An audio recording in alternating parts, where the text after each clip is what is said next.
Fornication, the ultimate illusion or delusion.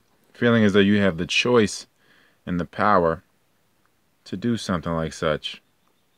Feeling like you have, of course, been alleviated of the responsibility in refraining. Because, of course, abstinence shows us what we give power to. Indulgence in lust only removes our power. So when we abstain from something, we see just how much power we have because we realize how much we're giving it up. Now, anyway, when it comes to not having a choice, for example, since people feel like they have the will to have children and all that, that makes them co-creators or creators, what have you, subconsciously or consciously, whether they say it or not, people having kids without asking the silence for permission is somebody who is feeling as though that they have the ability or the power to do so. Now, what we realize is that you have no choice in life. So life is just events.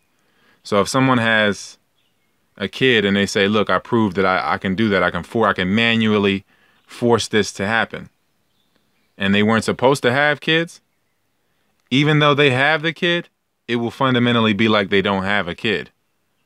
One way or another, it'll work out. Either the kid will get killed, either they'll disown the kid will disown them. Something will happen. The kid will probably be raised by somebody else that maybe has a more fatherly affinity to it or motherly affinity to it, whatever, what have you. So you'll be the conduit for bringing this kid here, and because, everything is being done off of labels and encapsulating essence under titles, the title wave. So since we're in that, what that entails, people will do that. The kid will be raised by anybody but them, but they'll have this title like, this is my son, this is this and that. Just like you're saying, this is my Porsche, that's the same thing. So you feel like you have a choice, because again, the amount of energy that's been here is the amount of energy that will be here, because it can't be created or destroyed.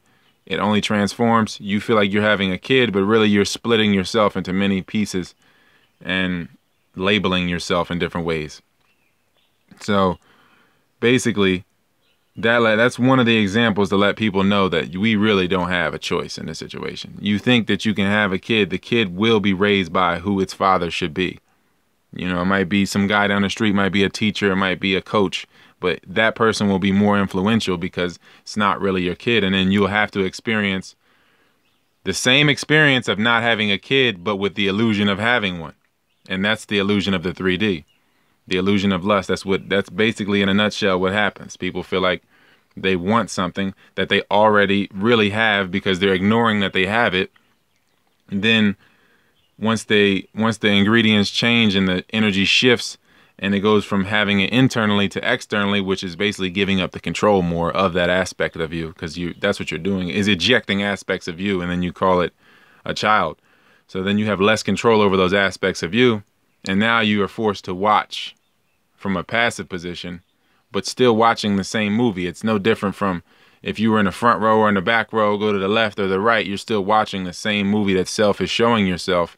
You just feel like, I'm going to try this other angle or view and feel like I have power over what's being shown, but you're still watching the same thing. Even if you look away, whatever, you're still in the theater. Doesn't matter. And you look at the theater as a big mirror. So that's just one example of how we really don't have a choice, because it's always going to balance out in that way. You feel like you have the force or the willpower to gain something, or because gaining is an illusion itself. The illusion of gaining, because everything that gives is going to take as much as it gives you. So you can indulge in that feeling of thinking that you can feel that way, but it's always going to balance out to be what it really is. It's always going to be the truth one way or another, however, whichever seat that you sit in the audience.